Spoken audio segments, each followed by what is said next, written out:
We're going to start our new unit on a process called actually it's called cellular respiration, but most people just say cell respiration for short. And this is really the culmination of what we talked about in the last unit, which is photosynthesis. Because photosynthesis is a process by which plants make sugar, right? We can't do that, so we have to go find our sugar. But now what, right? We have all this sugar, so how do we somehow take a bowl of sugar and make that into something we can use? How do we like eat food and then go work out, right? So that's all done through a process called cell or cellular respiration, and it happens inside of the mitochondria and outside of the mitochondria in our cells. So let's get started. So here's the deal. You can't make energy, right? That's that rule of physics. You know, we've heard it many times. Energy cannot be created nor destroyed. It can only be converted, right? So if we all take our hands real quick and go like this, you'll feel after a couple seconds, you start to feel a little bit of warmth in the middle of your hand. You've all done that before. If you're cold outside, you know, you do this, you warm up your hands. What are we doing there? Are we magical creatures that are somehow able to conjure heat from nothing? No, what we're doing is we're converting mechanical energy, which is moving our hands against each other through friction, and that friction is converting mechanical energy into heat energy. So all we're doing with this process of cell respiration is we're converting the energy that's stored in glucose into a usable form. And that usable form is called ATP, or adenosine triphosphate. And that's what today's lesson is going to focus on. That's that really important molecule that we use as our source of energy. But let's first talk a little more about cell respiration. So I'm just going to move this down a little bit. So basically, if you look here, what is cell respiration? What is cellular respiration? It's a process. It's a chemical process. Just like photosynthesis was a chemical process, right? Sunlight, water, and carbon dioxide get brought into a chloroplast, and then through a process that we call the light reactions in the Calvin cycle, there's a bunch of chemical changes that occur, and what do you get as a byproduct or as an outcome? You get oxygen and you get glucose.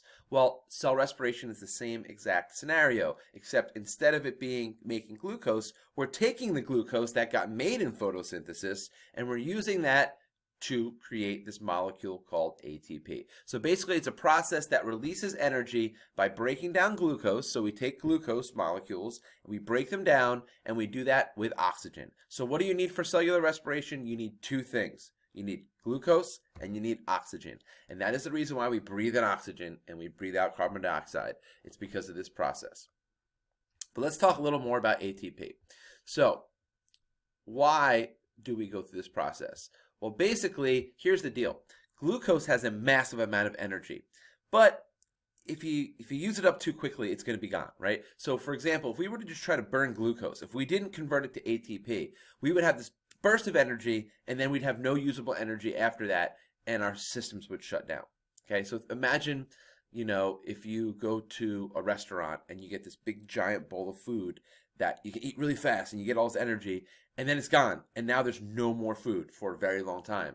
Well, you feel satisfied for like an hour, but then you're going to be hungry later and you got no food. So that is why this process exists. It's to basically make it so that energy that's in glucose can be stored and then used as we need it. So think of it as like a bank for energy. It's a way to store this energy so we have it when we need it. Well, what is energy, right? I'm throwing this word around. What is energy? Energy is very simply the ability to do work. That's the actual definition. What is work?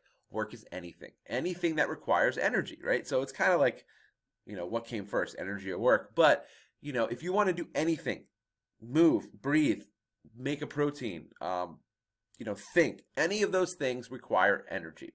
And those things are work.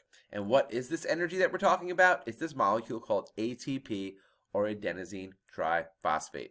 And if you think back to when we talked about our macromolecules, there's 4 types of macromolecules. There's carbohydrates, there's lipids, there's proteins, and then there's that 4th type called nucleic acids, right? And we talked about DNA and we talked about RNA. Well, guess what? There's actually another type of nucleic acid, and that is a molecule called ATP. It is actually a nucleotide that could be used to make nucleic acids. So we talked about nucleotides being the things that make nucleic acids, adenosine, you know, AGCT, all those things.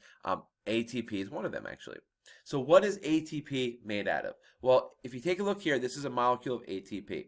It's got a group called an adenine group. It's got a sugar called a ribose. So it's got this sugar here called ribose.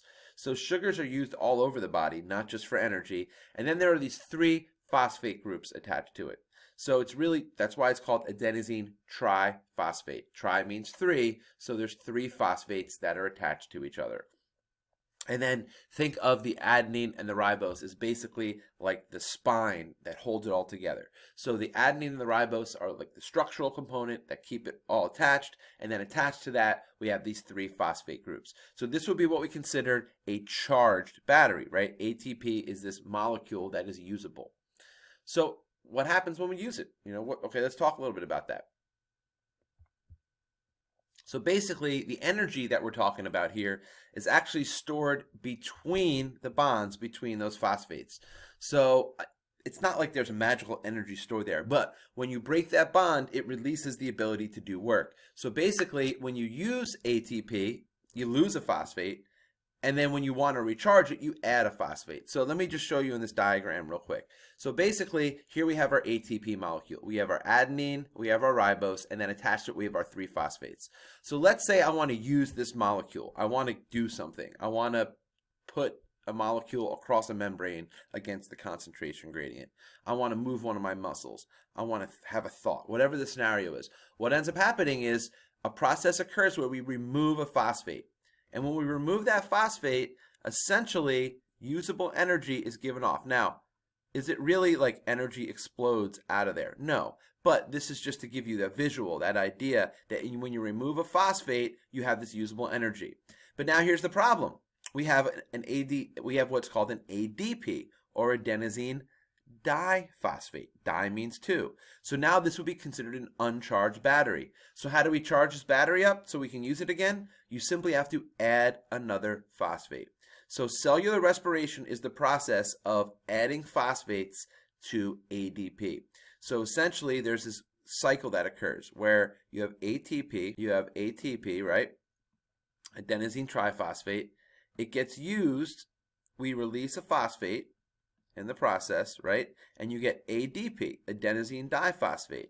Well, now here's the problem. This can't do as much work. This is like your cell phone battery that's almost dead, that you want to make sure you have a charged battery. So what you do is you simply add another phosphate.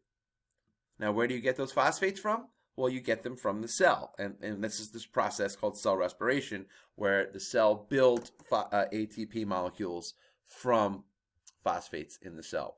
So basically, when you add a phosphate group to another molecule, it will have enough energy to go through this process again. So if you see this little diagram down here, this just shows you that cycle. You have ATP, you use energy, so you work out, let's say. Well, now you're out of energy. So how do you make more energy? You bring in glucose, you bring in oxygen, you go through this process, and you add phosphates to make more ATP. So it's a cycle that just keeps going and keeps going. Thank you very much.